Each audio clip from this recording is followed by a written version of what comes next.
everybody, to the creative moment. Go Vikings. 9-2. 9-2. Casual. That'd be 10-2 after today. The Creative Moment, a creative podcast, not a sports podcast. I'm Dante Bullhauer, Jamie Bullhauer. We are both creatives. You both know us if you listened to the podcast before. Yeah. We are here for Season 7, Episode 9, our delayed Thanksgiving episode.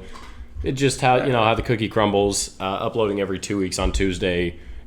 Things just didn't shake out like they did last year. But we'll still give you our what we're thankful for episode. And let's go ahead and get started. All right, so as per usual, is this our third Thanksgiving episode or just second? I think it might be third. We started in the summer. It feels like the second time we've done this. Like the thankful, just just kind of the. So yeah, basically, we're just gonna name 3 things that we're we're thankful for in the creative life. Do you want to go first? Do you want me to go first? Yeah, because I was in a way, I'm always thankful for it, but just the way that the muse hits and that moment of inspiration. And just there's a moment last week that just highlighted how any moment can all of a sudden just get a thought going. So I was actually at school waiting for your sisters to come back from one act performance and stuff. And so it was a Thursday night, and I was just kind of listening and talking a little bit at the beginning of the Jam, which is on the community on the app formerly known as Twitter. And Mindset, one of the hosts, just casually says this line. And I'm not going to say more because I'll talk about it here in a second. And I'm just like, like fireworks go. I wrote it down on a Post-it note. Oh my God, I have so many Post-it notes and scraps of paper. And I'm just like, and I just let it go. And your sister's text and was like, okay, guys, sorry, got to go. Being a dad tonight. But had that Post-it note, let it sit for a little bit, this creative idea from just this just random line, just conversation. And so right now I actually have a rough draft of a poem, but also though I'm working with our choir teacher who is really creative with music and stuff, and I have another version which we're going to see if we turn into a song. And so now I've got, he's working in his world, and it all just happened from just, and there's no reason why. There's no reason why just this casual line should have sparked, but it did. It just hit, and now I'm working towards some bigger creative things, getting people involved in their creativity, and I just like, this end up being something just really cool. And that, no matter all the hardships and all the frustration and all the, that moment, that real touch of inspiration and then creation. And this is why I can't understand why people just don't delve into those things that just bring that spark, So the muse, whatever the inspiration, and not letting it go, which we've talked about before. Do not, let go of that, because you don't know where it'll be in sometimes down the road, but it's just like, I'm excited. I want to see if this actually can turn out. It's like the greatest adrenaline rush. Yeah, ever, there's nothing else quite. Like, I relate it to like when I travel, I have talked about this at length, but just when you get that photo or you're in that outlook or that scenery and you're like, man, this is like, I would rather not be doing anything else right now than taking photos of this. And it's just like we've talked about, the fulfillment of chasing that muse and executing on it is just something that doesn't exist elsewhere. Yeah. And we're working on it. We got the pre-draft. I've got rough draft. And we just talked about the cycle of this, and there's some work. But wow, it's just like there's nothing else that says who you are, that defines your existence a little bit than this. And I was amazed. I was just like, why is this? I'm on my post-it note, writing it down. Like, it's just crazy. It's cool. It's so cool. I'm like, I do not know why this is hitting like it is, but this is just inspiration. So, yeah. My first one, and there's kind of some caveats here, but is the, I guess, the amount of accessibility to share your work is something that I'm thankful for. Obviously, I wasn't really around, but back in the day when we chiseled out poems and stones. Photographers would only get their stuff seen if it was in like a gallery or a newspaper. Like, you had to intentionally go find that art, basically. Yeah. And now with algorithms, different apps, all those things, you can stumble across somebody else's work, or people can stumble across my work, and then that starts to create a relationship or interactions, things like that. And I feel like we have gone a little off the deep end with how many ways there are. There's an app called Blue Sky, which is the exact same thing as Twitter, but different. There's Instagram Threads, TikTok, all the things, YouTube, Instagram, all that stuff. I feel like it's a little bit, we're spread too thin, but I do appreciate that I am able to share my work and reach different audiences. Like, Facebook is an older audience than my Instagram is, and have people be able to appreciate my work from maybe some people are on YouTube that aren't on Instagram or that don't know me on it. Things like that. Yeah. I am thankful that I'm able to share a wide range of stuff with all those ways and all that accessibility to be able to create those connections and relationships with people seeing my work, but also seeing other people's work and supporting them. Yeah. It's, who knows, maybe what my writing career would have been different if I was a kid now. You know, had to have a teacher send my stuff in for the young authors when I was in high school.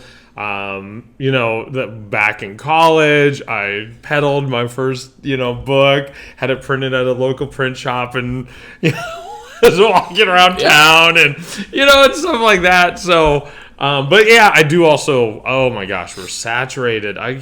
I'm not on every platform. I just can't. I think I'm on semi-actively like 5 or 6, Instagram, Twitter, Facebook, YouTube, TikTok. It's 5. And I'm intermittently on other apps. You got work to do. Yeah. It's just crazy. And finding, obviously more business-wise, finding the ways to reach the best audience is difficult because, like I said, like, the people that are paying for my work are on Facebook, but the people that tell their parents to book me are on Instagram. So it's like I got to be on those two, but then it's just, there's a lot. Yeah. And it's a little over, like, I tried Blue Sky for a couple days, and I'm like, I either have to spend a lot more time digging into this to build up traction. Yeah, because you're starting because it's brand new again, and you're starting over. And it does take work to maintain, like, it's just for fun, but it does take work to maintain social media. Yeah, it does. And nobody really notices when you're gone. Nope. They forget about you like that. Yeah. If they don't see your work, it's just boom. Yeah, they're like, oh, okay. Yeah. Yep. But I'm thankful for it, though. Yeah. The second, I am thankful for this podcast. We have outlasted, 80% of podcast? Yeah. It allows us to delve into our creativity in a different creative way. And the more, I think, as we've mentioned, people are creative and are skilled in lots of different things. And many times, there are a lot of creatives who have got and found what they're creative, though they do some other things too. And so having an outlet that lets you express yourself in different ways, I think just builds and fills the buckets of other things and stuff like that. Secondly, it's a way to stay connected a little bit as a dad. Get to see our live audience, Mocha, every once in a while. Get to touch base. Just in this last stretch, like you've been busy. I won't ask how many hype videos you still got to go, but there are stretches to where you're just in your work, and that's where you are. And so we have, sometimes it's late Monday night, sometimes it's a Sunday afternoon. So, but it allows us to stay connected and touch base. And so that you also don't just get lost in that part. And also get a bubbler at least every 2 weeks. And sometimes just like something that I really enjoy is just talking about what you're passionate in. Like, I don't know that many other creative people. I don't talk about poetry with my coworker. Right. It's not that they don't care, but they're nice, but they just look at me like, whatever. It's a lot of okay, times never when mind. you don't understand or know a little bit about it, it's hard to get in an engaged conversation. And if typically people aren't eager to learn, like sit there and learn, or you don't have a 30-minute block to talk. And so like one of the few people that I text every day is my friend Alyssa. Mm-hmm. And all we talk about all day is creative stuff, work, all like that type of stuff. And so just having an outlet to just talk about that stuff sometimes, especially when you are like either in a rut with work or you have too much stuff, it can just help because you're still being creative in a sense. You don't have to add to your workload, so to speak. Yeah. Second thing I'm thankful for, and it's just kind of related to that, but it's just the silent or quiet moments. And kind of what I mean by that is lately it's just been a lot of work. It's just been constantly go, go, go, go. My brain always has to be on thinking creatively, but it's more like I've talked about with work stuff. It's more hold it to your standard creative than it is just new ideas or new this or new that. And right before that, when I was just at state football, or I guess it was after, I went to a football game, and I didn't have to shoot the game before. I just had to get a photo of the game after, whatever.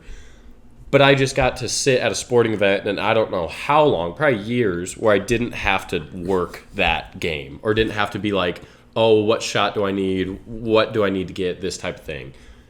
And that just allowed me to be a lot more free and to think a lot more freely because I wasn't having kind of the noise of my own, like, I've got to make sure I get this. I got to be at this angle. And those are when I can come up with those new ideas for the work that I'll do down the road and things like that. Or whether this is the first 5-day stretch I've had with 0 shoots since like mid-August. So when I just get to like have a morning where I don't have to like be on, I can come up with, one, I can just rest. 2, I can come up with those new ideas that then I can implement into those times when I have to be on and working. So I'm thankful for those just kind of moments where you can just kind of be free of the, I've got to put this together, I've got to do that, like the on moments. I appreciate the off moments. That's what walks are. And even though I listen to music and stuff while I do it, that's just my vibe though. And every once in a while I'll do a walk without any music and just, but I actually enjoy the emotions and stuff that song, like, and try to do the random, just get hit with that, So, the third thing, that I'm thankful for, and it's kind of just at the moment, it's really weird, but let me explain, is the hardships of my past. Just been hit with different things. It's been, and in some ways, it's been a hard couple of years. Just with the building of things and grief is not a single moment, and everything, but not that there isn't happy poetry or happy creative stuff, but we've talked about this too before, but just for whatever reason right now, they're just things, and every holiday also brings up some stuff. But I just scratched out a poem titled, in response to every time somebody asks, why do you write sad poetry? And I just went off. It is about 2 pages, and it's just, you have to deal with your emotions and stuff like that. And by dealing with them, if you deal with them in creative ways and stuff like that, you get to feel the emotions, but you also get to create something instead of just being like sad or depressed or like that, and just having that bottled. The ability, and you get to put it somewhere. You get to put it somewhere, and it doesn't make it like less the loss or stuff like that. But it makes it more tangible to focus with, work with, and then see that whatever your spirituality is, and the idea that there's always things happen for a reason, or stuff like that. I'm not totally. I think we make our choices and we deal with those choices, and other people do too. But it allows you to bring that moment or those moments into a different light that then connects. And this is, again, what I've always stood, that we write for other people. Even though it's my story, I know enough of sharing these types of poems and stuff that people always like connect to. And then that gives you a bridge, and it makes the aspect of the emotions for the reader or the viewer or stuff to experience too. And I think through that makes us human, makes us more vulnerable, more open, and so it's a weird thing to be thankful for. It's an at the moment kind of thing, which also was number one. Well, even though but it was creative moment. Yeah, but it was like that. That just was the example just this last week.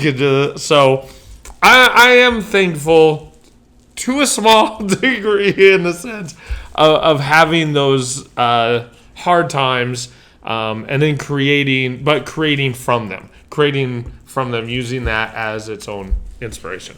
Well, and sometimes I think even just putting it somewhere, like whether it's an edited poem, whatever, even if you don't necessarily share it, I think that kind of leans into kind of a spiritual aspect. You feel heard even if you don't share that. Yeah. If you just write it, put it, like make a tangible thing out of it. And that's like, it just feels like someone or something is there to experience that emotion with you because you're able to create something out of it. Yeah. And like, for me, it's a lot of journaling and stuff. It just, I don't know, it releases just kind of a little bit of that stress and stuff when you actually create something out of that emotion. Yeah, because it's in the world. Yeah. I just flashed your journals and stuff, and having hard copies of that, down the line, they could be turned into other things. It could be it's in the world. It doesn't sit and is a weight just in your spirit, because it has been produced, in some form or fashion out into the world. Yeah. My third one is, this is a little, I guess, psychological, is the complexity of just kind of life, of everything. When you sit and you think about why this is here, why this happened, or just, for example, so I was thinking about just weirdly the vastness of like space and how little we are in it, like just kind of that stuff that we can't really understand. That helps me just kind of draw a creative idea from that. It makes me think about, I do those little short films every once in a while. It makes me think, how could I make something out of that feeling of like being small, insignificant, and a vast whatever? What can I do to create that? And like the complexities of how we get here and how this all transpired, how like I got here, how anybody got here is like just this 0.00001% chance, like how can I create a short film or a photo or something that kind of exemplifies that feeling to me? And maybe I guess it's better worded as just being able to think deeply and kind of like you said, to draw from those emotions and actually put something tangibly in them. Create it like we've talked about creatively, you can do a lot more with that than you can just like as an accountant. If you feel that emotion but you don't have a way to creatively express it, it just kind of sits. And so being able to have something to do with those kind of weird feelings, those epiphany feelings, whatever, like my balloon analogy, I am thankful to be able to have a tangible way to put those emotions, those deep thoughts, those things into something, again, like you said, that we can share. And those common feelings, even though they're not common stories, can still connect with an audience. My TikToks or my short films that I put on TikTok, they reach a decent audience, and there are random people that I will probably never interact with again. They're like the when do we stop scrolling one? They're like, wow, that's so true. Like, I gotta put my phone down, like this type of stuff. And those connections are small and maybe insignificant in the grand scheme of things, but that's why I make them. And those emotions that I'm able to put into something that other people can watch or view or read or whatever is something that I'm really thankful to be able to do. Yeah, but it's that parallel or that idea of us being small and a big, but our own time here in our life or where our feet are at the moment is significant for that moment. And that's that creative bridge, my metaphor for that connection, gives people a chance to move their feet to a different area and experience. And so that inspiration aspect, and when we put our emotion into our creation, yes, it's magical. Meaning people feel that is the one component about art and creativity. Whether you hated something, it still elicited emotion. It is there. Yeah. And that is based off of being true to our feelings, for both of our examples, and then having the skill set to create something that connects to somebody else.